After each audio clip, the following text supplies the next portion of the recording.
If you watched this past weekend's installment of the Passion series or listened to our Devos earlier this week, we talked about how while Jesus was in the tomb he was placed in following his crucifixion, something happened. We're not sure what exactly, but something. The Apostle Peter, writing in his first letter in the New Testament of the Bible, says that Jesus went and preached to the spirits in prison, those who disobeyed God long ago.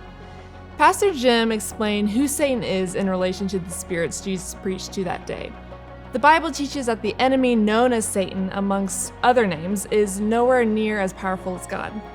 In the story of Job in the Old Testament of the Bible, there is a conversation recorded between God and Satan, and here's how it starts. One day the angels came to present themselves before the Lord. Satan also came with them to present himself before him. The Lord said to Satan, "Where have you come from?" Satan answered the Lord, "From roaming throughout the earth, going back and forth on it." This is just the beginning of that story, but already we can see that Satan, as Pastor Jim explained, is not omnipresent. He can only be in one place at one time. Unlike God, Satan has limits. If you keep reading on in that chapter from the book of Job, you'll learn that Satan can only do what God allows him to do. And unlike God, he can't see into our thoughts.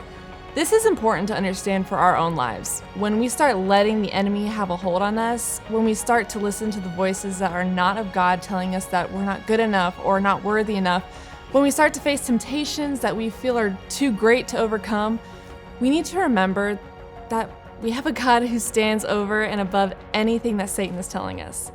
We have a God who loves us beyond measure, a God who sent his son to die for us because he loves us so much.